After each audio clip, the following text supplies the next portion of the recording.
The park bench sat beneath an old oak tree that had probably witnessed 1,000 autumn afternoons just like this one. Its leaves had turned brilliant shades of gold and amber, drifting down in lazy spirals to carpet the ground below. The late afternoon sun slanted through the branches at that particular angle that makes everything look softer, warmer, like a memory already being formed. Ethan Winters sat on that bench, a paper cup of coffee cooling in his hand. He was 36, dark-haired, wearing a navy suit because he had come straight from the office after a board meeting that had run 3 hours longer than scheduled. Decisions about mergers and acquisitions, decisions that affected hundreds of jobs, had been made, yet they felt strangely weightless in the broader scope of his life. He ran the consulting firm his father had started 25 years earlier.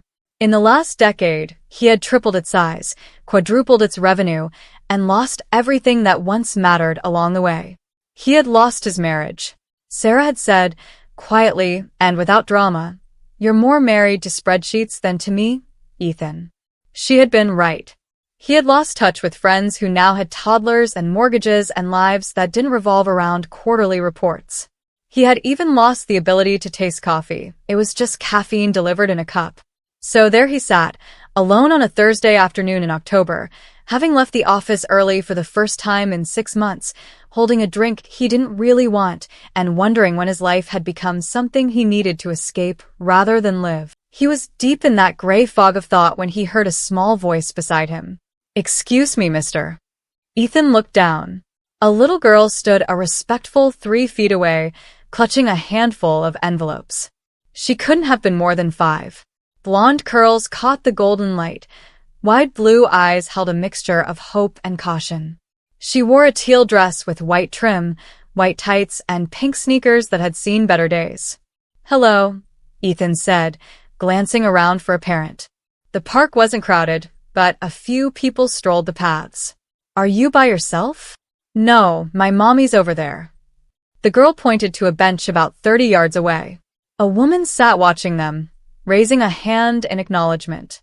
She said I could give out my invitations, but not to go too far, and not to bother people if they look busy. Ethan almost laughed. "I'm not busy." It was the truest thing he had said in years. The little girl brightened like someone had flipped a switch inside her. "Really? Because I'm turning 6 on Saturday, and I'm inviting everyone in the park today." She held out an envelope made of pink construction paper, decorated with butterfly and flower stickers. The name line was blank. She didn't know his yet. Ethan took it carefully, as though it might break. "That's very kind of you. What's your name?" "Lily Patterson." She shifted her remaining envelopes to one hand and brushed a curl from her face. "What's yours?" "Ethan Winters." "It's nice to meet you, Lily." "Nice to meet you too, Mr. Ethan." She pronounced it like a title she had just invented. "My party is at my house at 2 o'clock on Saturday. There's going to be cake and games and everything. Well, not everything, but a lot of fun things. Mommy promised." "It sounds wonderful," Ethan said and meant it. "I bet you're excited." Lily nodded, then her face grew serious. "I am excited, but I'm also a little worried." Ethan leaned forward slightly. "Why are you worried?" She glanced back at her mother, then stepped a tiny bit closer, lowering her voice. "My mommy's sick. She has cancer." "Do you know what cancer is?" Something tightened in Ethan's chest. "Yes, I do." "I'm very sorry your mom is sick." "She's been sick for a while," Lily continued in the matter-of-fact way children sometimes speak of terrible things. "She had to go to the hospital lots of times. Sometimes she's really tired. But the doctors say she's getting better now. She just gets tired more than other mommies." Ethan swallowed. He had no words, so he simply listened. "The thing is," Lily went on, "I wanted a big party like my friend Emma had, with lots of people and a bouncy castle. But Mommy said we have to have a smaller party because medical bills are expensive and because she might get too tired if it's too big." She looked down at her scuffed pink sneakers. "I told her that was okay, because I don't want her to be more tired. But then I got sad because I thought maybe not many people would come to a small party." Ethan's heart cracked open just a little. "So you decided to invite strangers from the park?" he asked gently. Lily nodded. Mommy said it was creative problem-solving. She looked up with those impossibly blue eyes. I've invited 7 people so far. 2 said yes, 3 said no, 2 said maybe. What about you, Mr. Ethan? Will you come to my party? He looked at the handmade envelope in his hands, at the careful placement of each sticker, at the crayon letters inside that spelled out the address and time, and the note at the bottom. Please bring yourself and a smile. No gifts necessary. Lily, he said, I would be honored to come to your party. Her face lit up like sunrise over water. Really? You'll really come? I promise. She leaned in conspiratorially. And Mr. Ethan? When you come, could you maybe smile a lot? Mommy's been worried the party won't be fun because we can't do all the big stuff. But she always smiles when other people are happy, even when she's tired. So if you smile, that would help a lot. Ethan felt the sting of tears and had to clear his throat before answering. I promise I'll smile. In fact, I'll do my very best to make it a great party for both of you. That would be really, really okay, Lily said solemnly. Then she waved and dashed off to the next potential guest, curls bouncing. Ethan watched her mother stand and meet her halfway, crouching to hear the report. Even from 30 yards away, he could see the exhaustion in the woman's frame, but when Lily spoke, her mother smiled, a real, luminous smile that transformed her face. Ethan opened the invitation again and added the party to his phone calendar. Then he did something he hadn't done in years. He cleared Friday afternoon and all of Saturday morning. Saturday, 1:47 p.m. Ethan pulled up to the address on the invitation, a small, tidy ranch house in a modest neighborhood where swing sets outnumbered 2-car garages. Balloons bobbed along the fence, and a hand-painted banner read Happy Birthday Lily in purple and teal. His trunk was full. He had spent Friday night and Saturday morning preparing, not out of guilt, not out of charity, but because Lily had asked him to smile, and he intended to keep that promise in the biggest way he could think of without stealing her mother's dignity. He knocked. The door opened to reveal a woman in her early 30s with Lily's blonde hair and the same kind eyes. She looked thin, tired, but her smile was warm. Hello, she said. You must be one of Lily's park invitations. I'm Claire, Lily's mom. Thank you so much for coming. Please don't feel you have to stay long. I know my daughter can be very persuasive. Ethan Winters, he said, shaking her hand. Actually, I was hoping I could speak with you for just a moment before I go around back. Claire's brow creased with curiosity, but she stepped onto the porch and closed the door softly behind her. Is everything all right? Everything's fine, Ethan assured her. It's just, Lily told me a few things when she invited me. About how you've been sick. About how the party has to be smaller this year. I was wondering if you'd let me contribute a few things to make today extra special for her. Claire's expression shuddered. Mr. Winters, that's extraordinarily kind, but I can't accept charity. We're managing. The party is simple, but it's enough. I understand pride, Ethan said gently. Believe me, but this isn't charity. It's a birthday gift for Lily. She invited me, a complete stranger, to her party. The least I can do is bring a gift. It just happens that my gift isn't wrapped in a box. He walked to his car and opened the trunk. Inside, a 3-tier cake from the best bakery in the city, vanilla bean with buttercream roses in teal and purple, a rented cotton candy machine, a unicorn piñata already stuffed with candy, party favors for 20 kids, extra decorations, face painting supplies, a Bluetooth speaker with a playlist Lily would love. Claire put a hand to her mouth. Her eyes filled. Mr. Winters? I can't. Please, Ethan said softly. Lily told me something I can't stop thinking about. She said her mommy will smile if people are happy at the party. I would really like to see both of you smile today.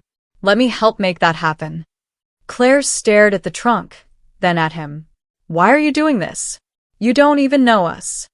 Because a brave little girl reminded me that there are more important things than the ones I've been chasing. Because I can and I want to.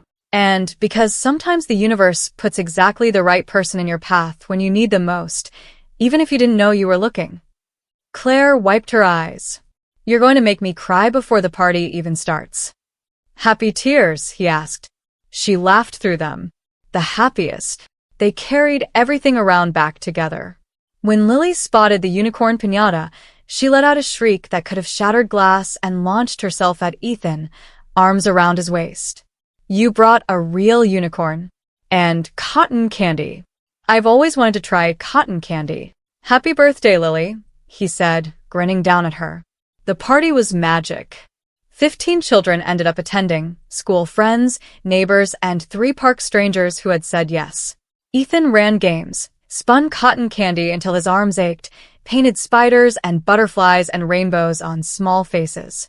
He didn't check his phone once. He caught Claire watching from the patio, arms wrapped around herself, eyes shining every time Lily laughed.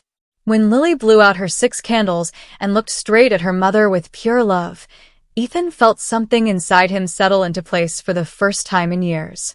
As the sun dipped low and parents arrived to collect sugar-high children, Claire found Ethan packing up the cotton candy machine.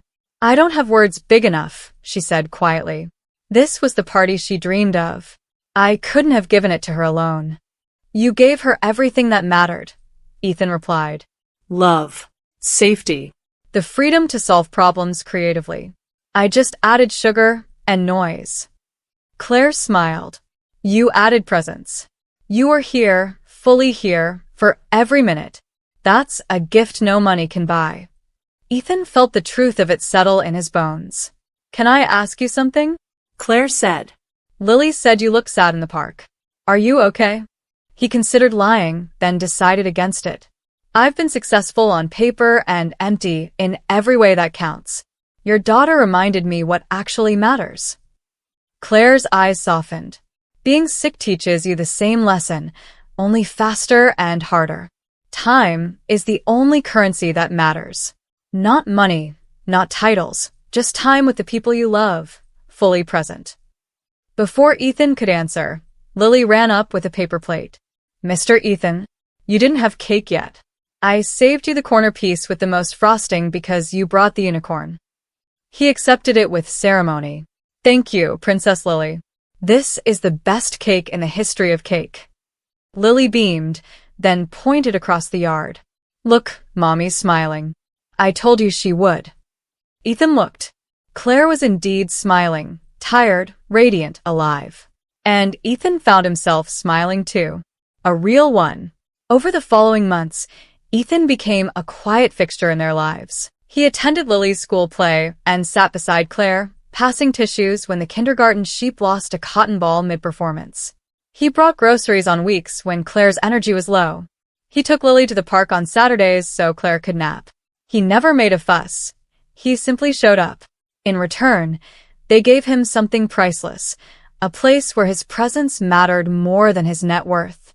He stepped back from day-to-day operations at the firm, hired a brilliant COO, and rediscovered the joy of mentoring instead of managing.